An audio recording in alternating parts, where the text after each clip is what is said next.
We're going to turn things over to a little Sixers basketball. As there is a huge decision weighing over the Sixers right now. To sign or not sign, what do you offer Jimmy Butler? How about the other players? To get the answers to those questions and more, we head out to our Sixers guy, Keith Pompey from the Philadelphia Inquirer. He joins us now on the Pete Thompson Show on 97.3 ESPN. Keith, good morning. Hey, good morning, man.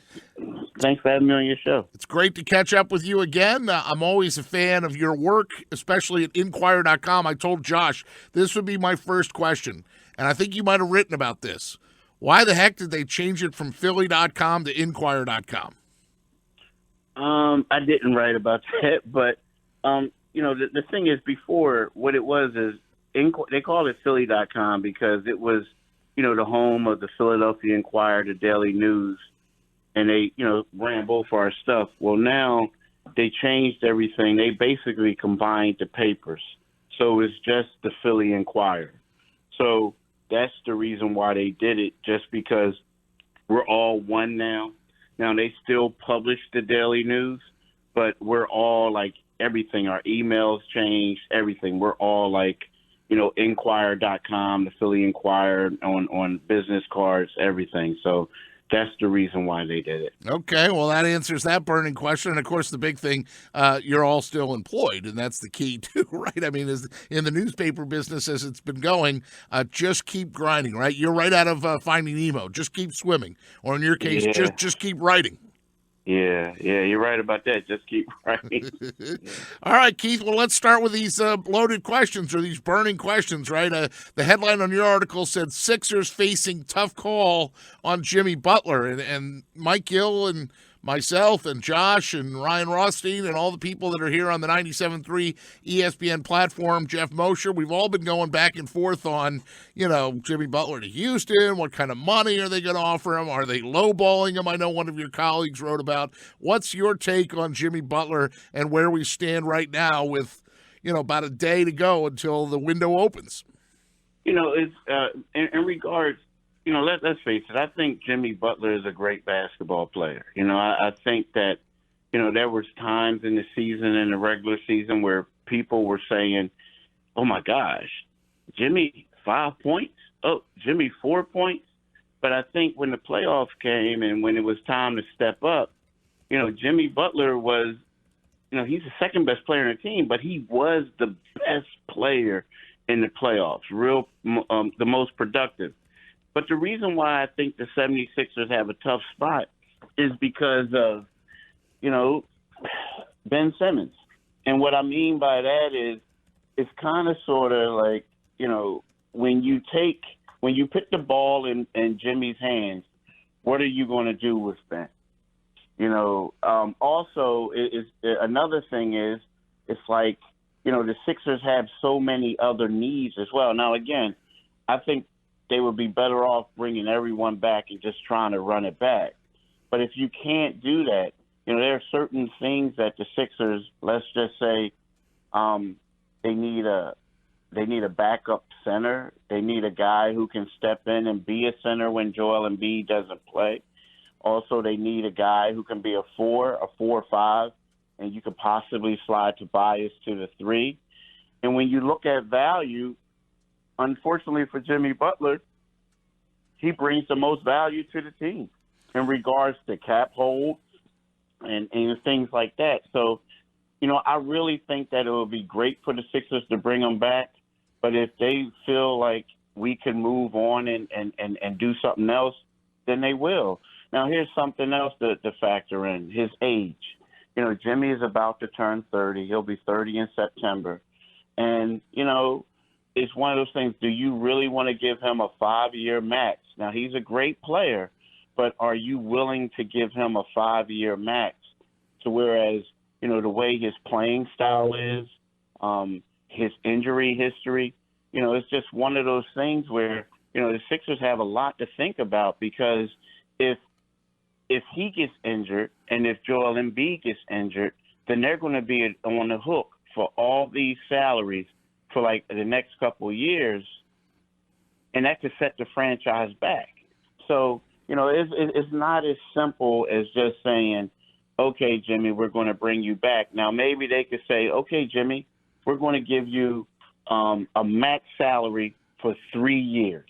For the next 3 years, we'll give you a max salary, and they'll say, hey, we'll be ready to go for the championship, a great championship run. But we all know Jimmy Butler's not going to take that deal. So, you know what I mean? That's my thoughts. I think Jimmy will be a great addition if he stays.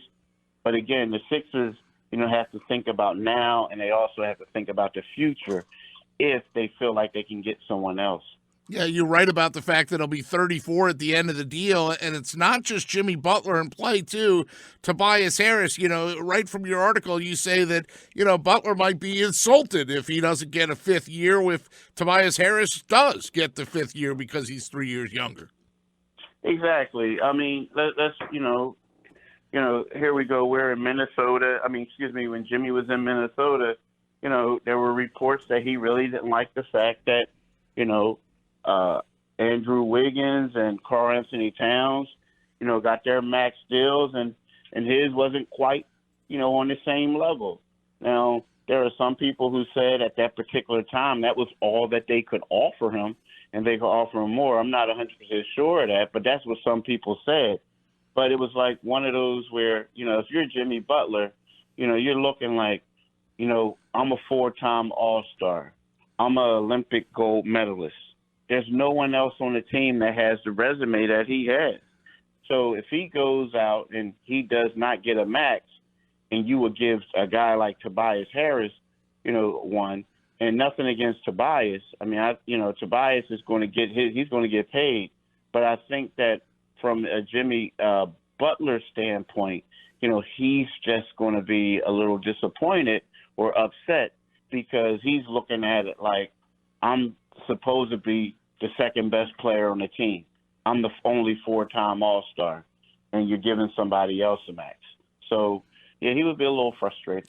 How about the decisions then that are facing Elton Brand? Is this his first real proving ground, and is Elton Brand up to snuff or up to the task, in your opinion, of being able to get this done? Because this has got to be, dare I say it, a nightmare for him to try and you plan for this. Then you're planning if he does this. You're planning if this guy moves here. I mean, there are a ton of moving pieces. There's a ton of moving pieces, but also we can't fool ourselves and think that this is something new to them. I think that last year when they realized that, they weren't going to, once they found out they weren't going to get LeBron, they were locked out of Paul George, Kawhi, it was one of those things where, they've been building for this. I mean, they've been thinking about this for a while. And I think that it comes to a point where, in order for them to get rid of, let's just say, if Jimmy Butler goes elsewhere, I think that it would be one of those things where is like they know that they got something coming, or they have a great sense of that, because from a publicity standpoint, if you let him walk, and then you come back with a bunch of role players or guys with mid-level exceptions, it's going to look bad, and they realize that. So I think that for them to let him go, it's going to be a thing where they have somebody in place that they know they can bring in, and replace him. But the thing of going back to Elton specifically, the 76ers and Elton, they did a solid thing at the trade deadline. They made moves, and then but there are some people who really didn't like this stuff that they did in the draft. But Elton did say, he says, in a little bit. I'm paraphrasing now. He said, in a little bit, you guys will see what we're doing. So basically, that leads me to believe that they think that they can go out there and lure in some top-notch people, and let's face it, for the Sixers, where they want to be at, free agency is more important to them than a draft pick that's going to take a couple years to develop.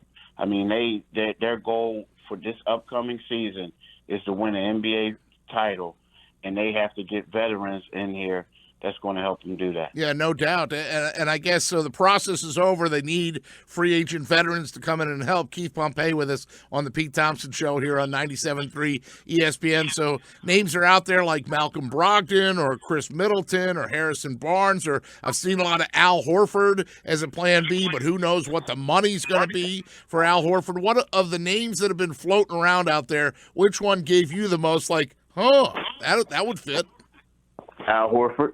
Al Horford, and Al Horford, I like Malcolm Brogdon too.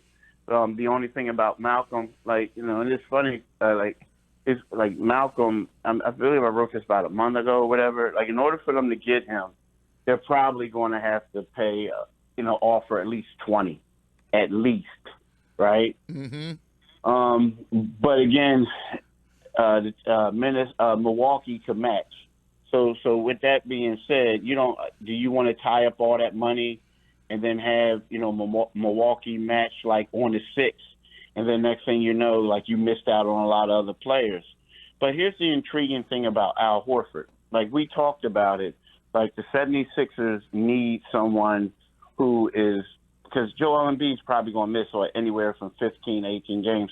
I'm not saying that he's going to be hurt or he has an injury now. What I'm saying is, if you just go off of the history and you go off the past, Joel has missed a lot of games. He has yet to play a full season. So if you factor in that he's going to miss time again this year, you want a center who's going to be able to step in and contribute and make the team, a dominant team. You don't want to have a guy that is going to be a huge drop-off, right? So Al Horford could be that guy. Also, Al Horford also considers himself as a power forward, and he can be a guy who can also be kind of like a stretch type of guy. He can shoot. He can do a lot of things. He's extremely athletic. So, I feel like, let's just say if Jimmy Butler leaves, Tobias Harris could slide down to the 3, and then you can have Al Horford, you can have Joel Embiid, and you can have Tobias. Or if Jimmy comes back and Tobias leaves, it could be one of those things where, you have, everything is fitting well. Like, Jimmy's going to be the 3. So I just think that Al Horford, of all the guys out there, he makes a lot of sense. And another guy who I think they could probably get on the cheap is Corey Joseph. He would be a solid backup point guard for him. I really think that he'll fit well. And then there's some other guys like Ish Smith. I don't know if he wants to come back. He's not really a shooter, but, he's a good guy that people love. He has the same agent as Joel Embiid, so that could be a little tie there. But, it's one of those things. I think that, Al Horford, if I had to pick one guy, would be the guy that if I'm the Sixers, I'm going all out to get. Keith Pompey with us on the Pete Thompson Show on 97.3 ESPN. Let's wrap up with this, Keith. So to the average fan that might be listening, doesn't follow free agency or the NBA as tightly as, say, you and me, 6 o'clock now. It used to be midnight, and you'd be checking your phone for tweets and have to stay up all night. First, do you like the fact that it's a 6 o'clock start time now, and they've gimmicked it up and made it a whole event? And then secondly, you write that, you got to worry about Kawhi, Kyrie, KD, Klay Thompson first, then Butler. Like, there's a pecking order that these guys are going to go off the board, so to speak.